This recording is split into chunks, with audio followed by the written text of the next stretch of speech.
Ndasokora mutsa mwese muri ko murakurikira ibiganiro vya televiziyo Renaissance nongera nabani ikaze mu makuru twabateguriye mu rubigi kirundi nayo twatugira tuyahere ku nkuru yagize abanyororo 14 bari bafunzwe bahogwa imigumu kwebereye mu ihero rikuru rya Gitega baraciriwe urubanza ku munsi wa gatatu rwo gufungwa gushika ku myaka 30 urubanza rwakiriwe nabi na n'urunani rw'abarundi b'intungane citoyen probe aho gwemeza kwiyo ngingo ifise intumbero yo gutera ubwoba abanyororo kugira ntibaze basubire guhagarira agateka kabo.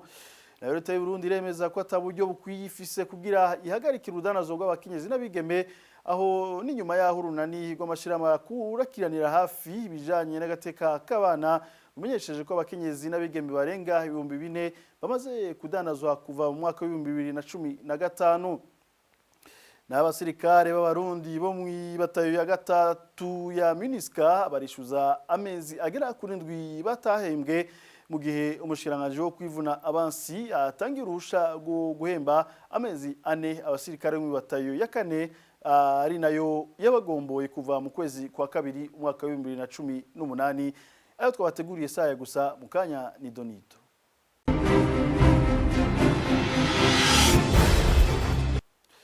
Ano makuru tuyahere kuyavugwa mu bijanye n'ubutungane abafungwa 9 bo mw'ibohero rya Gitega baraciriwe urubanza rw'ikibiriraho gufungwa imyaka 30 yundi umwe acigwa imyororo wo gufungwa umwaka umwe gusa abo bose bakazotanga amafaranga yo gushumbusha ivyononekaye igihe c'imigumuko amafaranga angana n'imiliyoni 14 n'ibihumbi 121 z'amafaranga y'amarundi mu rugo rubanza abo bafungwa bagirijwe n'ababuranira leta ko bashatse kugandagura barongoye iryo bohero no kugumura abandi abafungwa bari bamaze igihe bafungiwe mu vyumba vy'ikosorero bumvirijwe ari 14 bane muri abo barezwa iyo ngingo rero y'ubutungane ikaba yiyamirizwa n'urunani rw'abarundi b'intungane réseau des citoyens probe kubwa Gervais nibigira icegera curongo gishira hamwe yemeza ko izo ngingo zije kurushirizaho guhotera abanyororo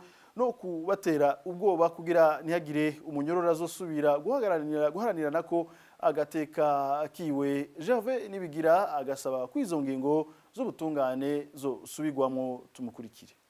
Byerekana ko umunsi ubutungane bwacu n'imigenga na gatoyi uravye ingene abashikiza manza iyo basavye igihano ejo gishakishijwe imbere gusumba ingene umunyororo canke undi muntu aba yisiguye imbere y'abacamanza.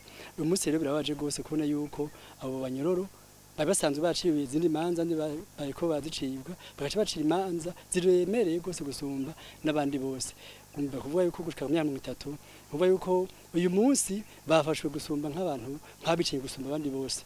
Kindi naco nuko uyu munsi bashatse kwekana yuko atamyororo numwe so gucoza mutima wo gusaba byafite uburenganzira. Berekana yuko uyu munsi abanyororo bandi ejo niyasubira kugira ico basaba bacira imanza zidasanzwe. Rero kandi ngikana yuko uyu munsi rero abajejwe amabohero mu Burundi babandanya guhotera agateka k'abanyororo kandi bateze kubakingira kwe munyororo mu bisanzwe umuntu nk'abandi ateze gukingirwa mu bishoboka byose nk'uko amategeko batekanya ajanye n'amabohero.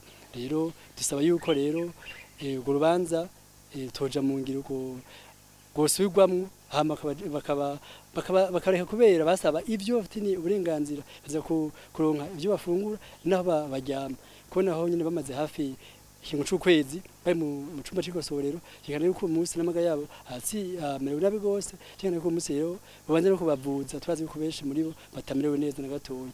Rero birababaje so rero cyane abajejwe ubuyobozi bukuru bwo mu bohero mu Burundi yuko ico kibazo bukira imbere cyane mushanganje ajejwe ubutungane kubera niwe byose bizobazwa ejo kuri umunsi amateko amahonyango ntaca bivugako.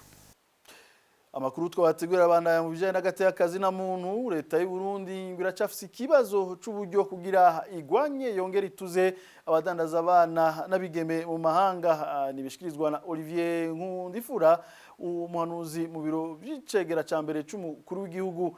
Nkundifura agasaba ko hojaho vuba umugwi wamaho ukurikirana ico kibazo c'abagurisha abo bigeme naho nyene tumukurikire.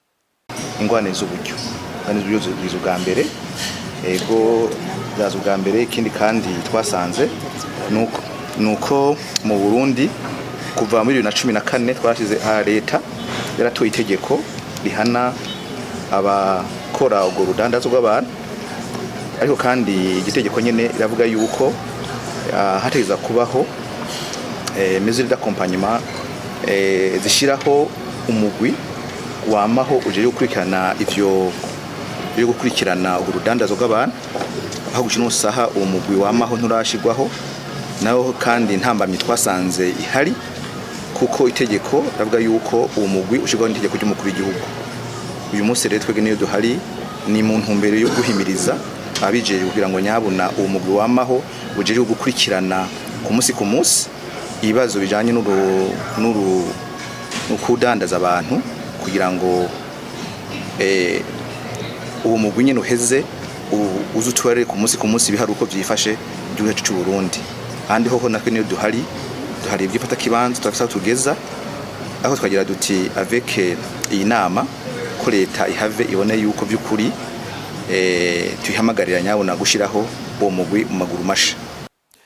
Abarongoye Burundi bategerezwa guhagarika vuba ubwo rudandazwa rw'abigeme n'abakenyezi, yongere igarukane abaza baradandajwe, itibagiye guhana abagirwa n'ico caha. Bishikirizwa n'icegera c'urongoye urunani rw'abarundi b'intungane Gervais Nibigira, kubwiyonga ikibazo kiracari ku bategetsi bakomeye mu gihugu na bamwe mu bajejwe intwaro bari nyuma y'ubwo bubisha. Tumukurikire. Bwa mbere ho twazi yuko rudandazwa keshi abajejwe agateka k'abana agateka kabigeme bama yuko basemerera bavuga yuko uwo munsi ababigeme benshi banyuruzwa. Hanyuma rero gitanganye nuko niyo bishikirijwe nta gikorwa. Kubera iki?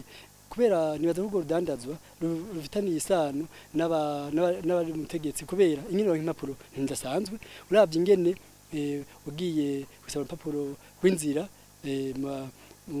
muyobozi bukubujejwe by'imbibe ubona yuko byo bakwa bizironka. Revye ko umunsi rero hariho abantu bari nyuma yavyo bari mu butegetsi. Cyo sobanukire nuko hobaho amatoza dasanzwe kubari muri ubwo dandazwa kwabo bigeme, kubera turuka yuko umwaka urangiye heze kuba inguvu zasanzwe aho bafashwe bafatira mu gihugu ca Kenya bashugarukanwa. Ariko uravye n'abantu henshi babavyagirizwa keshi usanga keshi baca bidegemvya baca barekura baca babareka. Cyane ko umunsi rero hariho abantu babakingira bakingira kibaba.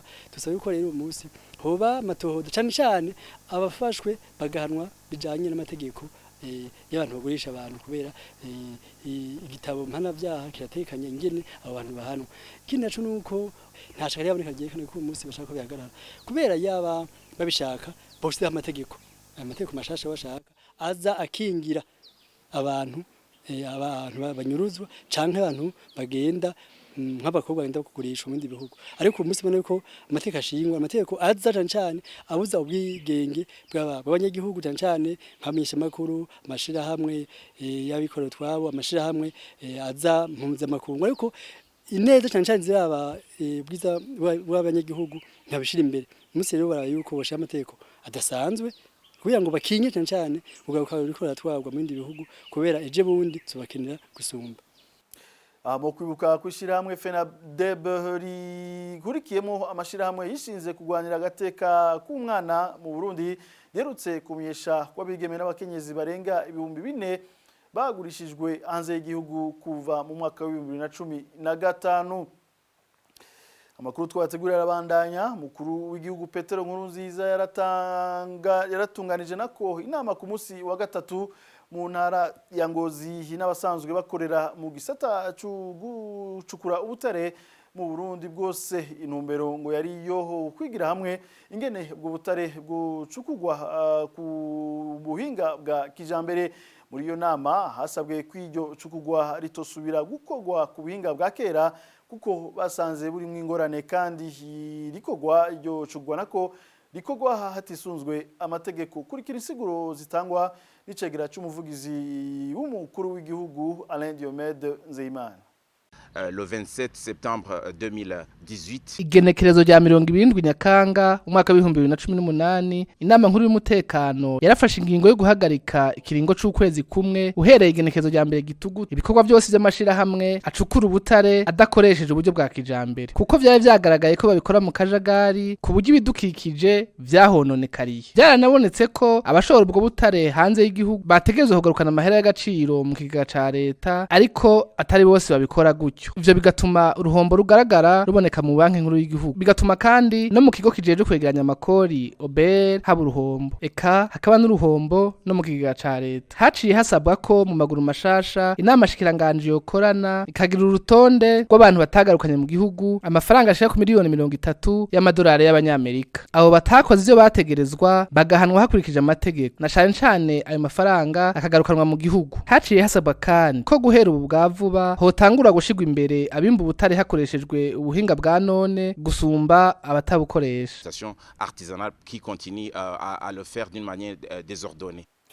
Imbere yo gusozera ano makuru nayo ugiye mu ncamake ziyagize abasirikare b'abarundi bahoze mu batayo ya gatatu ya MINUSCA barahagaritswe na kumutima n'ibiri mwikete umushikiranganje wo kwivuna abansi yaherutse kwandikira umushikiranganje w'igiga ca leta akaba yamusaba gusohora amafaranga yo guhemba amezi ane abasirikare bo mu batayo ya kane kana abasirikare bo mu batayo ya gatatu bagiraniwe amezi agera kuri 7 bakaba bafise amakenga ko amafaranga yabo yoba yarakoreshejwe ibindi. N'inkuru twateguriwe na Darlene Irakoze.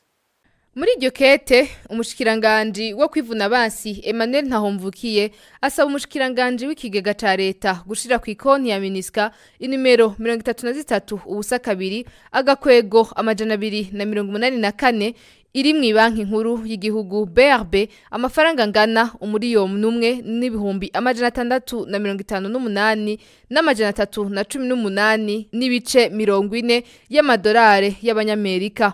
Amafaranga agenewe guhemba ibatayo ya kane ya MINUSCA ku mezi ya gatatu ya kane ya gatanu n'ukwa gatandatu uyu mwaka turimwo. Abasirikare bo mu batayo ya gatatu bagombowe niyo batayo ya kane mu kwezi kwa kabiri bagatangazwa n'ukungene ababasubiriye bagira baronswa amafaranga ariko bo bacishuza amezi 7 baheraniwe kuva mu kwezi k'umunani umwaka wa 2017. Abo basirikare bo mu batayo ya gatatu ya MINUSCA babandanya bamenyesha ko bitumvikana mu gihe bazi neza kwishirahamwe mpuzamakungu ONU batanga mu kiringo c'amezi atatatu amahera agenewe abasirikare bose bagiye kugarukana amahoro mu gihugu ca Centrafrique. Ivyo bikiyongera ku mapuro zashizwe ahabona muri kahise kavuba n'ishirahamwe mpuzamakungu ONU zerekana ko amafaranga y'abasirikare ba MINUSCA atangwa ku gihe. Iyo mishahara y'abo basirikare ikaba irungikwa kuri konti yuguruwe na leta y'u Burundi, ikonti iri mu banke y'Abadagi Commerce Bank. Amakuru afiswe na televiziyo Renaissance ayo mahera akaba akoreshwa na leta y'Ubujumbura kugira bishure abahora babaha ibikoresho vya gisirikare bigenewe urwego rw'iperereza hamwe n'igipolisi. Ico cuka c'abasirikare bo muri batayo ya gatatu ya MINUSCA ciyongera ku kindi kivugwa mu basirikare bagiye kugarukana amahoro mu gihugu ca Somalia muri AMISOM, aho havugwa imishahara y'amezi 4 kuva mu kwezi kwa gatandatu gushika mu kwezi kw'icenda uyu mwaka yoba yarashizwe kuri konti ya leta agenewe amabatayo ya 44 na 45 ya AMISOM. Ariko abo basirikare baza bariko baragomborwa muri kino gihe bemeza ko baronkejwe umushahara w'ukwezi kumwe kwa gatandatu. Uruganda rwa televiziyo Renaissance rwagerageje kurondera umuvugizi w'igisirikare c'u Burundi kugira atanga umuco kuri ayo makenga y'abasirikare turamukena. Darlene Irakoze tumukengurukire na hano cyo suzura makuru twako turabashikiriza ndabifurije kuronirwa muri hose naho butaha.